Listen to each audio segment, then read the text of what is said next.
besar kasih pengampunanmu Tuhan. Yes Lord. Tak kau pandang hina hati yang hancur. Saudara, mari angkat dua tanganmu. Terima kasih Tuhan Yesus. Terima kasih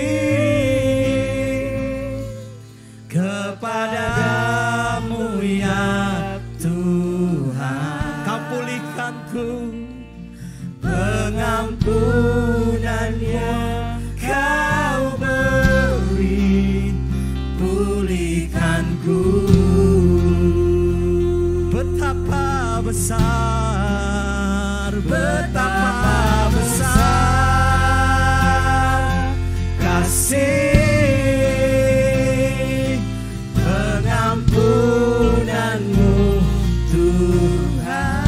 Tak kau pandang, tak kau pandang hina hati yang hancur.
Terima kasih Bapa, Kau memberikan yang terbaik bagi kami. Putramu yang tunggal, satu-satunya, Engkau korbankan untuk memuaskan murka-Mu, yang sebenarnya kami yang pantas untuk menanggungnya. Tetapi Tuhan menggantikan kami. Tidak ada hal yang dapat kami persembahkan selain ucapan terima kasih kami yang terbaik untuk apa yang sudah Tuhan buat bagi kami. Pagi ini Tuhan, kami mau tenangkan hati kami. Beberapa menit ke depan kami mau dengar pesan-Mu bagi kami. Roh Kudus, biarlah Engkau bekerja. Pakai bibir mulut hamba-Mu yang sangat terbatas ini. Terjemahkanlah Tuhan setiap kata dan kalimat kepada setiap kami menurut pengertian kami masing-masing. Sehingga kami pulang dari tempat ini, kami tahu bahwa Tuhan sangat mengasihi kami. Terpuji nama-Mu Bapa, kami siap bagi firman-Mu dalam nama Yesus. Setiap kita yang siap dengar firman Tuhan, sama-sama katakan amin. Bapak Ibu silakan duduk kembali, puji Tuhan. Haleluya. Shalom. Selamat pagi buat kita semua. Saya pertama-tama mengucapkan terima kasih sekali lagi buat Tuhan Yesus dan juga buat Bapak dan Ibu Gembala bersama badan pengurus jemaat dan seluruh pelayan Tuhan yang boleh mengizinkan saya untuk menyampaikan firman Tuhan pada momen yang sangat-sangat spesial dan bersejarah bagi kita semua sebagai orang-orang percaya, yaitu momen kita mengingat kembali, memperingati kematian Juru Selamat kita, anak tunggal Bapa Yesus Kristus namanya, 2000 lebih tahun yang lalu, yang telah dilakukannya sempurna bagi kita. Dan hari ini Tuhan ada di sini. Dia ada di sini, dia mau memberkati kita, mau menjamah dan melawat kita. Terima kasih banyak untuk kesempatannya. Mari saudara, kita buka Alkitab kita. Yohanes pasal 19 ayat yang ke-28 sampai dengan ayat yang ke-30. Sesudah itu, Yesus tahu bahwa segala sesuatu telah selesai. Berkatalah ia, sudah genaplah yang ada tertulis dalam kitab suci. Aku haus, di situ ada suatu bekas penuh anggur asam.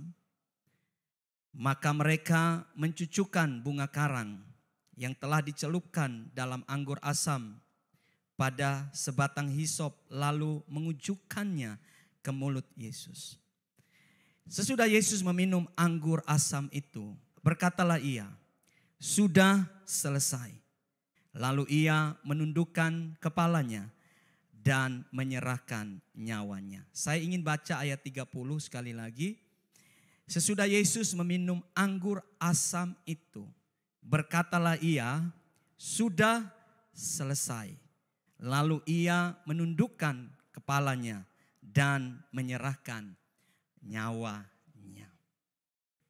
Hari ini saudara, pesan Tuhan buat kita di dalam beberapa ayat yang kita sudah baca, saya mendasari firman Tuhan ini di bawah satu tema, yaitu sudah selesai.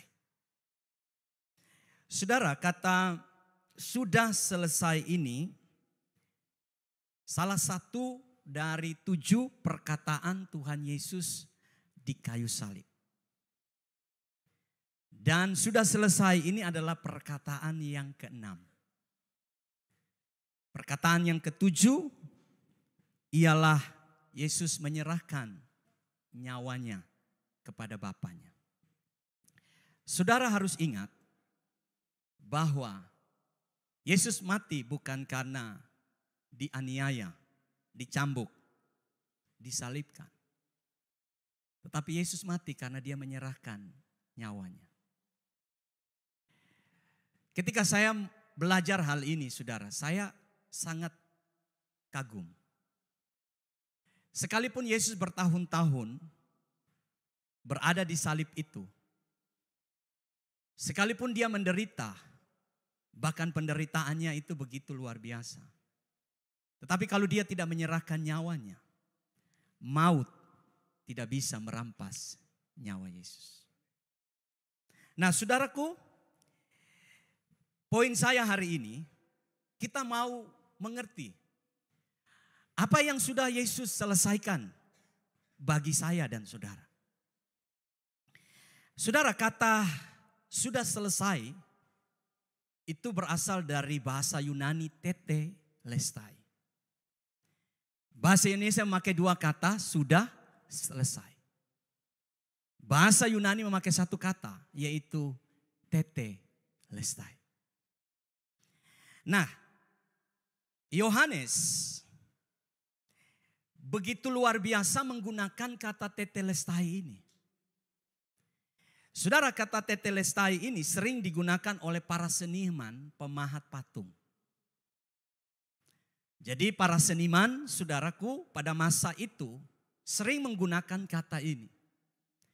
Ketika mereka selesai membuat patung dan patung itu terlihat sempurna, dan menurut mereka bahwa tidak ada cacat celah pada patung itu sesuai dengan apa yang mereka pikirkan, maka mereka akan mengungkapkan kata ini, tetelestai, tetelestai, tetelestai.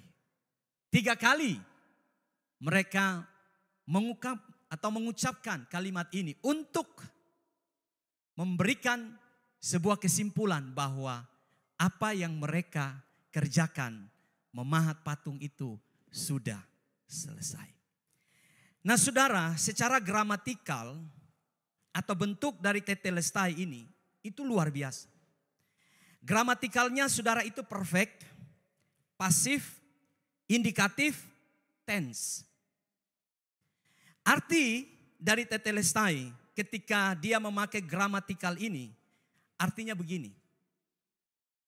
Segala sesuatu sudah selesai, telah dilengkapi, telah disempurnakan, dan telah tuntas. Jadi arti kata tetelestai ini artinya sudah selesai, telah sempurna, kemudian telah dilengkapi, dan telah tuntas. Dan saudara, tidak cukup sampai di situ. Artinya apa yang sudah selesai pada masa lalu, sudah tuntas pada masa lalu, sudah dilengkapi pada masa lalu, itu berdampak pada masa yang akan datang. Bahkan sampai pada masa kita dan juga masa sesudah kita. Arti dari kata tetelestai.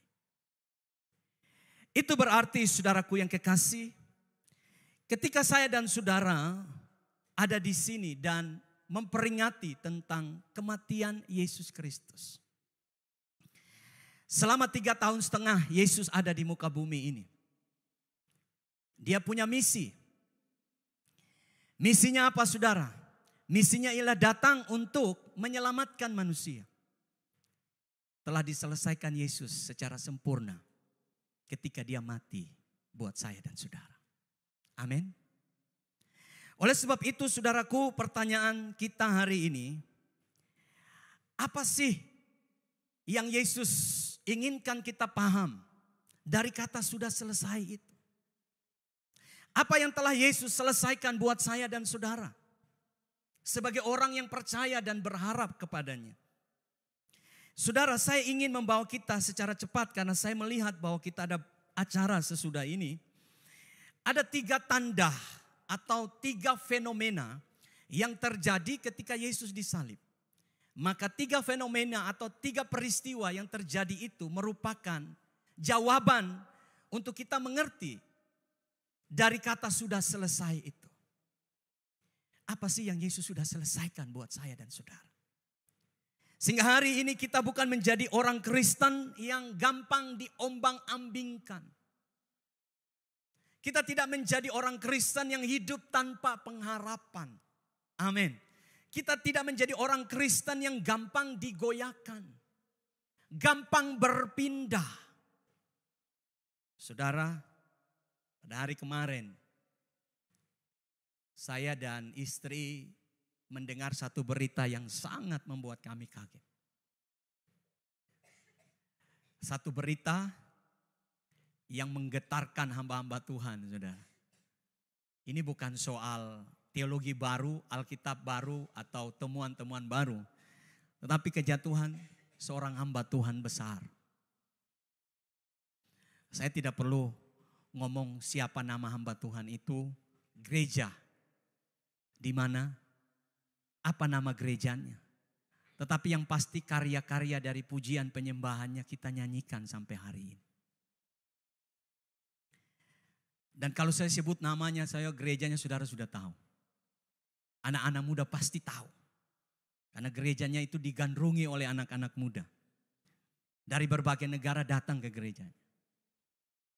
Tetapi rupanya saudara, hamba Tuhan ini tidak bisa jaga hatinya.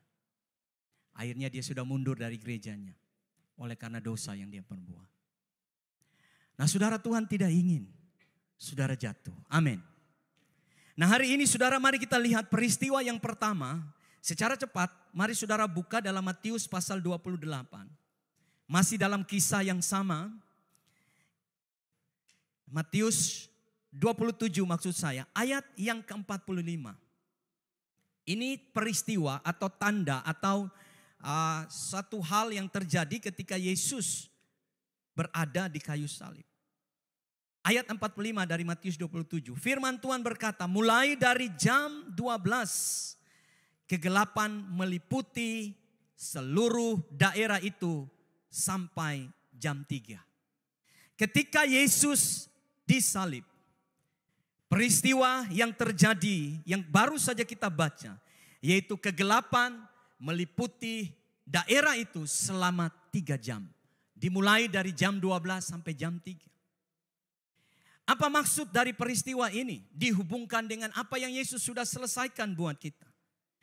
Maka saudara, yang pertama, bahwa yang sudah diselesaikan oleh Yesus, yang digambarkan dengan peristiwa kegelapan ini ialah kutuk dosa telah dipatahkan oleh kematian Yesus Kristus di atas kayu salib. Ada amin, saudara? Ketika kegelapan meliputi daerah itu selama 3 jam, menggambarkan bahwa saatnya kegelapan tidak lagi dapat menguasai orang-orang yang percaya kepada Tuhan. Saudara, siapa yang tidak takut gelap? Mungkin di sini ada ibu-ibu yang pemberani. Ada bapak-bapak yang kurang berani. Tapi ada bapak-bapak yang berani, ada ibu-ibu yang berani. Saudara, kalau bunyi air saja tiba-tiba, keran seperti terbuka dan bunyi air. Malam-malam jam 11 sampai jam 12, apalagi jam 3, saudara. Istri bangunkan suami, bangun dulu. Itu air, di wastafel ada jalan. Sudah itu tadi mungkin kamu lupa untuk tutup. Tidak. Tadi waktu saya habis bersihkan muka, gosok gigi, saya matikan. Tapi jalan sendiri. Pak, tolong dulu. Betul. Betulkah itu jalan sendiri? Kamu aja yang pergi. Nah itu tandanya bapaknya takut, saudara. Ayo, siapa yang jam 3 berani enggak keluar kalau bunyi seperti itu? Di sini pasti berani semua. Karena punya gembala yang berani. Amin. Tidak, kita punya Tuhan yang berani. Haleluya, ada amin. Saudara punya gembala yang berani, punya Tuhan yang berani. Amin. Saudara, siapa yang tidak takut melihat masa depannya yang penuh kegelapan? Kita tidak tahu apa yang terjadi dalam hidup saudara. Hidup saya, hidup saudara. Semua takut karena kegelapan. Kegelapan bukan berbicara soal terang dan gelap. Artinya kalau tidak ada lampu akan gelap. Bukan itu. Tapi kegelapan berbicara tentang kutuk. Dosa membuat hidup saya dan saudara terkutuk. Dosa membuat hidup saya dan saudara terkutuk. Sakit penyakit menimpa kita. Usaha bangkrut. Tidak ada keberhasilan. Bahkan saudara di Taman Eden, Tuhan mengutuk tanah. Tuhan mengutuk Adam. Tuhan mengutuk Hawa. Saudara, para ibu-ibu mungkin kalau Hawa tidak berdosa, mungkin ketika saudara melahirkan tidak perlu sakit. Mungkin tidak ada rumah sakit ya Bu Gembala ya. Tidak ada. Maaf ya para dokter yang ada di sini, mungkin karir saudara sebagai dokter nggak ada juga. Serius. Usaha baru dimulai ketika dosa masuk. Betul tidak saudara? Bisnis ada baru ketika dosa masuk. Mau makan tinggal ambil saja di Taman Eden, saudara. Fashion ini ada ketika dosa masuk. Artinya baju yang kita gunakan ini ada ketika dosa masuk. Saudara, hidup manusia ketika ada di dalam dosa, tidak ada pengharapan. Hidup di bawah kutuk. Tidak ada masa depan. Usaha selalu gagal. Tadi luar biasa saudara, saya lihat yang tadi drama tadi, yang kedua itu saudara. Yang pertama luar biasa hubungan dengan Tuhan. Yang kedua itu saudara, itulah yang kejadian kita. Pacar hianati kita. Uang kita habis, pergi dari hidup kita. Saudara, tetapi hari ini saudaraku yang kekasih, tanah yang terkutuk, hidup yang penuh penderitaan, sakit penyakit, penuh hutang piutang, masa depan yang tidak jelas akibat kutuk dari dosa. Hari ini Yesus berkata, tetelestai, sudah selesai. Yesus telah menghancurkan kutuk itu dengan jalan. Dia menjadi manusia yang terkutuk di kayu salib untuk gantikan saya dan saudara. Ada amin saudara. Alkitab berkata bahwa orang yang disalib itu adalah yang terkutuk. Saudara, hukuman yang paling berat, hukuman yang paling memalukan pada masa itu bagi penjahat kelas kakap ialah salib. Mengapa? Kalau dibunuh saat itu saudara, di Taman Getsemani orang gak lihat. Betul tidak saudara? Kalau di sniper diam-diam orang gak lihat. Ini bayangkan saudara, dibawa ke beberapa, mulai dari Herodes, Pilatus, mahkamah agama, lalu diseret jalan menuju Golgota, sepanjang jalan orang lihat. Saudara tahu gak, waktu Yesus jalan itu, dia bawa itu salib. Dia pikul itu salib. Dengan cambukan tadi di awal video, cambukan pada tubuh. Saudara tahu pada masa itu, cambukan itu bukan cambukan tali saudara. Mel Gibson itu benar-benar sangat dalam ketika membuat film itu. Cambukan itu saudara dibuat dari timah-timah yang tajam. Dan adat penafsir katakan tulang-tulang. Nah ketika cambuk itu dicambukkan pada tubuh Yesus, itu nancap saudara. Dan waktu ditarik itu robek tubuh Yesus. Jadi saudara jangan berpikir, cuman penderitaan seperti itu, saya juga bisa. Saudara sakit gigi saja sehari semalam. Bisa bertengkar dengan istri dan anak. Ini Yesus saudara. Cambuk itu nancap pada dagingnya saudara. Lalu ditarik, robek, dan Alkitab berkata wajah Yesus tidak bisa dikenali. Dia seperti domba yang dibawa ke pembantaian. Dihancurkan, diremukkan di sana. Supaya apa? Saya dan saudara mengalami satu kelepasan atas kutuk itu. Saudaraku yang kekasih di dalam Yesus Kristus. Orang yang diarak-arak menuju jalan ke Golgota itu penjahat kelas kakap. Saudara tahu nggak? Sebenarnya saya dan saudara yang di situ. Karena dosa kita. Tetapi saudara, Yesus menggantikan saudara. Dia diarak, makanya orang katakan itulah perjalanan Via Dolorosa.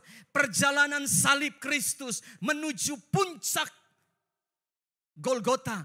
Dia tergantung antara bumi dan langit. Di salib itu dipertontonkan, inilah penjahat sebenarnya.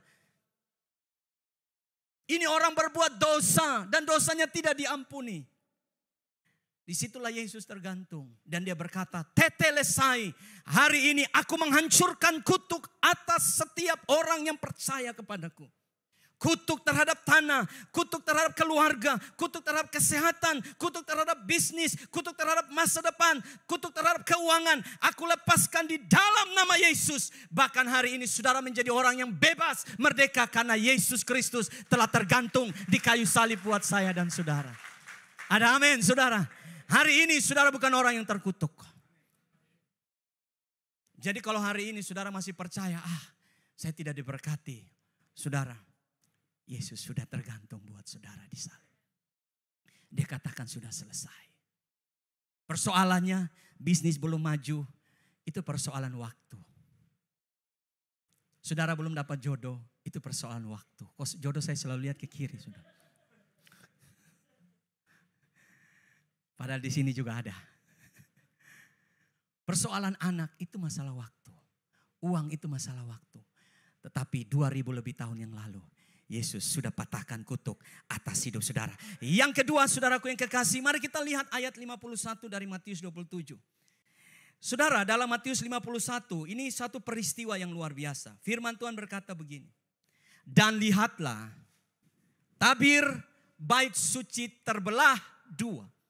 Dari bawah sampai atas atau dari atas sampai ke bawah. Dan terjadilah gempa bumi dan bukit-bukit batu terbelah. Kita sampai pada tabir saja. Selain kegelapan yang meliputi daerah itu selama 3 jam, yang artinya kutuk dosa telah dipatahkan. Kegelapan atas hidup saudara telah digantikan dengan terang dari Kristus. Yang kedua, yaitu tabir bait suci terbelah dari atas sampai ke bawah. Apa yang digambarkan dari tabir bait suci ini? Yang kedua, ketika Yesus berkata sudah selesai, maka pengorbanan Yesus telah sempurna untuk, ini dia, keselamatan kita. Saudara, tabir bait suci itu tingginya itu 18 meter. Dan tebalnya saudara tidak seperti tebal jas saya. Mungkin double 6-7 baru bisa sama tebalnya dengan tabir bait suci. Tabir, saudaraku, kalau kita belajar itu membedakan antara ruang kudus dan ruang maha kudus. Ruang kudus hanya boleh para imam pada masa itu. Dan para imam itu seperti saya, ibu gembala, pak gembala, para penatua, dan para pelayan. Itu imam. Yang sering melayani di depan. Dan di pelataran saudara, ruang kudus ya maksud saya. Yang di pelataran itu adalah orang Israel. Jadi kalau hari ini saudara, umat Tuhan itu ada di pelataran. Jadi kalau kita mau pakai sistem ibadah pada masa lalu dengan masa sekarang, maka saudara ibadah di luar. Nanti di sini dibagi lagi. Para imam di ruang kudus, yang masuk ke ruang maha kudus cuma satu, imam besar. Mungkin ibu gembala atau pak gembala yang boleh masuk. Nah saudara, yang membedakan ruang kudus dan ruang maha kudus itu tirai. Dan imam besar Harun 1 kali dalam 1 tahun masuk ke ruang maha kudus untuk apa? Membawa percikan darah anak domba. Untuk dipercik di tabut perjanjian. Supaya apa? Supaya umat Tuhan yang ada di luar pelataran itu, dosa mereka diampuni Tuhan. Mereka beroleh keselamatan dari Tuhan. Ketika Yesus tergantung di kayu salib dan dia berkata, tetelestai, sudah selesai. Dia mau bilang begini, tidak perlu lagi korban itu. Tidak perlu lagi darah korban binatang. Tidak perlu ada sekat lagi yang memisahkan antara ruang kudus dan ruang maha kudus. Tetapi hari ini ketika dia yang tersalib itu adalah korban yang sempurna. Yesus telah mengorbankan dirinya supaya saya dan saudara yang percaya kepada dia tidak lagi dibatasi oleh sekat apapun. Kita punya akses masuk langsung ke ruang maha kudus Tuhan. Untuk dapat memanggil dia Aba ya Bapa. Tidak ada lagi halangan untuk kita datang kepada Tuhan. Tidak ada lagi korban untuk kita bawa kepada Tuhan. Tetapi korban yang sempurna ialah Yesus Kristus. Dan ketika kita panggil namanya, kita datang kepada dia, kita beroleh keselamatan. Tepuk tangan kemuliaan buat Tuhan kita. Jadi saudara mau di kamar mandi pun bisa ketemu Tuhan. Amin.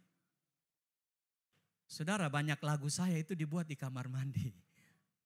Oh, di kamar mandi pada nyanyi, saudara. Tiba-tiba Tuhan bilang, ngapain kamu nyanyi lagu-lagu yang gak penting? Masa di kamar mandi nyanyi, kekasih gelapku, Sevilla. Coba di kamar mandi nyanyi ke saudara. Nyanyi lagu-lagu. Ku ingin selalu ketika saudara pakai sampo. Betul tidak? Jangan di kamar pikir hutang. Tuhan. Pikir sakit hati Tuhan. Yang mudah-mudahan jangan sakit hati ya. Kalau ditinggalkan oleh Simon masih ada Yohanes. Amin. Sorry yang nama Simon. Iya dong. Kalau ada yang putusin saudara, itu bukan yang terbaik buat saudara. Jangan diam dan terus merenungkan nasib saudara betapa sulit dan gagalnya saudara. Saudara harus pandang ke depan saudara. Amin. Mati 1 tumbuh 1000. Betul tidak yang muda-muda? Ada amin. Move on dong. Amin. Tuhan pasti sediakan yang terbaik. Tuhan Yesus Bapa kita, Dia tidak memberikan kepada kita yang biasa-biasa saja. Tapi Dia berikan yang terbaik dalam kehidupan saya dan saudara. Haleluya. Ada yang mulai lihat, ini istriku yang terbaik gak ya? Pulang dapat tinju saudara ya. Nah saudara, korban Yesus sudah sempurna. Saudara tidak perlu mengejar keselamatan. Beda kita dengan agama yang lain. Mereka berusaha untuk berbuat baik supaya mereka mendapatkan keselamatan. Tetapi hari ini tanamkan dalam iman saudara bahwa keselamatan kita dalam Yesus sudah finish, sudah selesai. Ada amin. Saudara tidak perlu untuk mencari keselamatan saudara. Keselamatan sudah diberikan secara gratis kepada saudara. Dan saudara punya akses langsung kepada Bapa. Saudara tidak perlu lagi untuk datang kepada manusia. Tetapi saudara bisa langsung datang kepada Bapa. Karena Dialah imam besar kita. Amin. Saudara mari buka Ibrani 1 ayat pasal 4 ayat 15. Firman Tuhan berkata kepada kita hari ini. Sebab imam besar yang kita punya bukanlah imam besar yang tidak dapat turut merasakan kelemahan-kelemahan kita. Sebaliknya sama dengan kita. Ia telah dicobai, hanya tidak berbuat dosa. Sebab itu marilah kita dengan penuh keberanian menghampiri takhta kasih karunia. Supaya kita menerima rahmat dan menemukan kasih karunia untuk mendapatkan pertolongan kita. Apa saudara? Pada waktunya.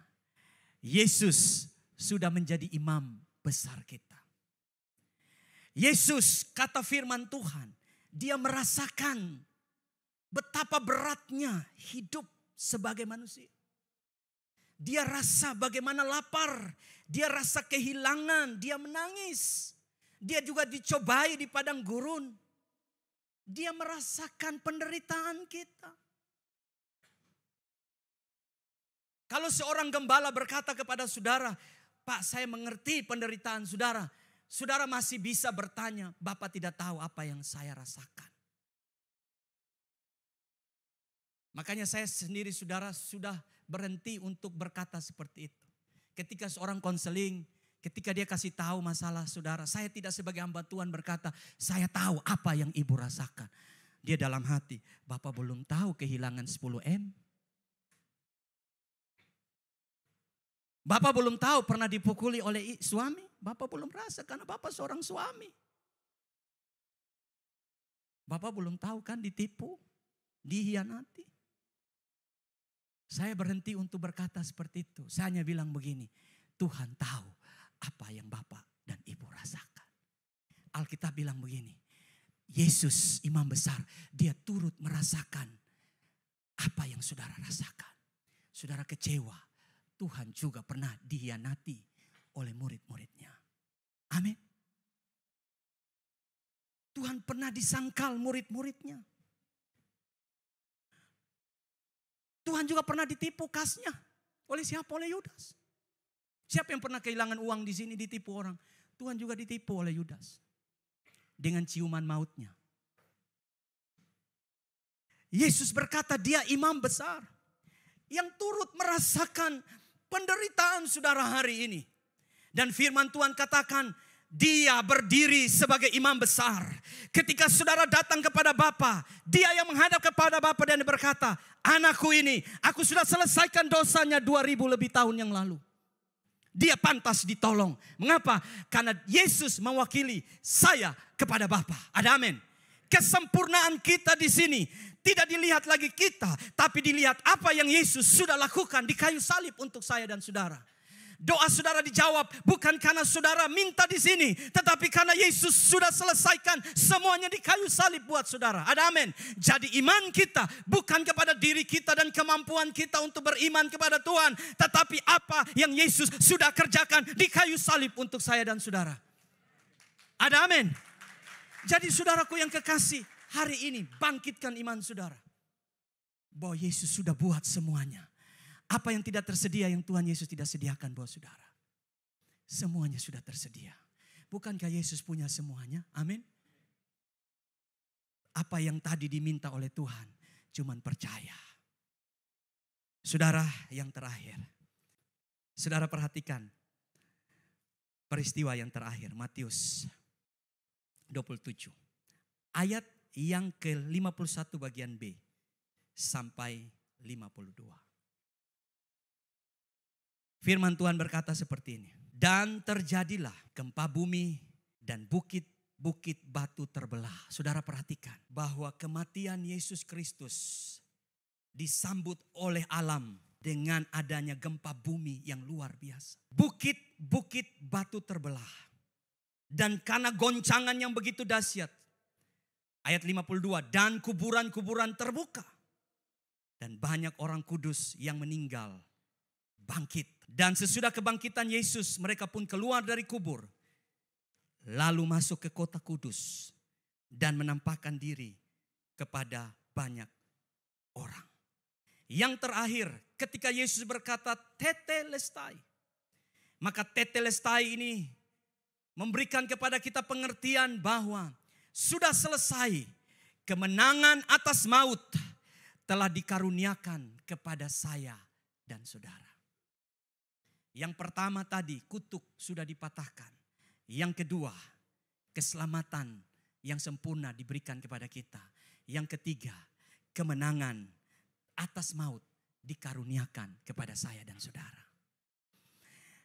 Ayat ini berkata, kubur-kubur terbuka dan orang kudus bangkit. Siapa orang kudus? Orang kudus menurut para penafsir, mereka adalah orang-orang zaman perjanjian lama. Ketika Yesus tersalib, gempa bumi terjadi, kubur terbuka. Orang-orang kudus bangkit dari antara orang mati. Dan firman Tuhan katakan mereka masuk ke kota kudus. Kota kudus ini banyak penafsiran. Ada yang bilang masuk ke Yerusalem baru. Tetapi ada yang berkata masuk ke Yerusalem. Saya percaya orang-orang kudus ini masuk ke kota kudus yang berarti Yerusalem pada masa itu. Untuk menyatakan apa? Bahwa kuasa Tuhan luar biasa. Jadi saudaraku yang kekasih, kebangkitan inilah kebangkitan pertama. Bahwa ketika Yesus tersalib, maut, kematian tidak dapat lagi menguasai orang-orang yang percaya kepada Dia. Amin. Orang-orang zaman perjanjian lama tahu juga Mesias. Kita baca di dalam perjanjian lama bagaimana ada nubuatan-nubuatan tentang Mesias. Mereka percaya kepada Mesias yang akan datang. Dan kita di sini percaya Mesias yang sudah datang. Jadi Mesias, Yesus Kristus itu di tengah. Orang zaman perjanjian lama percaya kepada janji Mesias yang akan datang. Kita yang ada di sini percaya Mesias yang sudah datang. Iman kita cuma kepada Mesias yaitu Yesus Kristus. Dan ketika Yesus Kristus mati, kubur-kubur terbuka dan orang kudus bangkit. Ini menandakan bahwa tidak ada maut, tidak ada kuasa yang paling hebat di muka bumi ini yang dapat menahan orang percaya bangkit dari antara orang mati. Itu berarti bahwa kuasa kemenangan yang Tuhan telah buktikan atas maut diberikan kepada saya dan saudara. Hari ini saudaraku yang kekasih, Yesus memberikan kuasa kemenangan kepada saya dan saudara. Alkitab berkata bahwa saya dan saudara bukan orang yang kalah. Saudara dan saya bukan orang yang kalah. Kita orang yang menang. Amin. Menang terhadap apa? Menang terhadap perjuangan saudara. Perjuangan terhadap apa? Terhadap dosa setiap hari. Terhadap pergumulan hidup setiap hari. Terhadap apa yang saudara ingin terjadi. Itu pergumulan. Dan Tuhan berkata, engkau lebih daripada seorang pemenang. Engkau bukan saja pemenang, tapi engkau lebih daripada seorang pemenang. Dan kata pemenang itu berkata dalam bahasa aslinya adalah penakluk. Engkau bukan pemenang biasa, tapi engkau seorang penakluk. Amin. Penakluk itu saudara, yaitu bisa merampasi satu daerah, itu penakluk. Saya dan saudara adalah seorang penakluk. Amin. Saudara adalah pemenang atas hidup saudara. Hari ini saudara, apa yang Tuhan minta dari kita? Saya baca ayat yang terakhir, ayat 54. Ketika 3 peristiwa ini terjadi, kegelapan, tabir terbelah, kematian atau kebangkitan orang-orang yang kudus, ayat yang ke-54. Saya ingin kita semua baca sama-sama ayat ini. 1, 2, 3. Kepala pasukan dan prajurit-prajuritnya yang menjaga Yesus menjadi sangat takut ketika melihat gempa bumi dan apa yang telah terjadi. Lalu ia berkata, sungguh ia ini adalah anak Allah. Kepala pasukan ini yang menyeret Yesus. Mungkin dia salah satu yang mencambuk Yesus. Dan mungkin dia juga salah satu yang menaruh paku pada tangan Yesus. Dia mungkin salah satu yang menaruh mahkota duri dan menekan mahkota duri itu sehingga mahkota duri itu menancap sampai kepala Yesus mengeluarkan darah. Mungkin dia salah satu yang mencambuk atau menikam tubuh Yesus. Mungkin dia salah satu yang buang undi di bawah salib Yesus. Dia tidak kenal Yesus. Dia seorang berdosa. Tetapi ketika Yesus tergantung, perkataan yang pertama Yesus berkata, ya Bapa ampunilah mereka sebab mereka tidak tahu apa yang mereka perbuat. Salah satunya ialah kepala penjara ini, kepala pasukan ini. Dia tidak tahu apa yang dia perbuat. Tetapi ketika dia menyaksikan peristiwa demi peristiwa, kegelapan, tabir dan gempa bumi, dia yang berdosa itu kemudian mengakui bahwa sungguh dia adalah anak Allah. Dia menjadi percaya kepada Yesus. Hari ini saya menantang saudara. Sudah berapa tahun saudara ikut Yesus? Sudah berapa tahun saudara ikut Yesus menjadi orang Kristen? Dan hari ini saudara belum percaya sungguh-sungguh kepada Yesus. Mungkin hari ini saudara berkata, Pak Pendeta saya percaya. Tapi bagaimana besok? Bagaimana ketika saudara ada dalam pergumulan? Masihkah saudara percaya kepada dia? Kepala penjara ini percaya. Ketika dia melihat kegelapan itu. Ketika dia melihat tabir yang terbelah itu. Ketika dia menyaksikan bahwa orang mati bangkit. Dia berkata, sungguh dia adalah anak Allah. Hari ini Tuhan minta cuman percaya dari hidup saudara. Amin. Ketika saudara percaya, kutuk dilepaskan atas hidup saudara. Ketika saudara percaya, saudara masuk ke hadapan Tuhan. Saudara yakin bahwa Tuhan pasti jawab doa saudara. Ketika saudara percaya, saudara sudah diselamatkan. Saudara akan menganggap bahwa hidup saudara penuh anugerah. Saudara tidak akan sia-siakan hidup saudara. Dan ketika saudara percaya, saudara punya kuasa kemenangan. Saudara akan menatap masa depan dan berjalan. Aku tidak akan takut lagi. Sebab ada kuasa yang besar di dalamku. Aku pasti menang. Ada amin saudara. Biarlah peringatan kita tentang kematian Yesus Kristus tahun ini.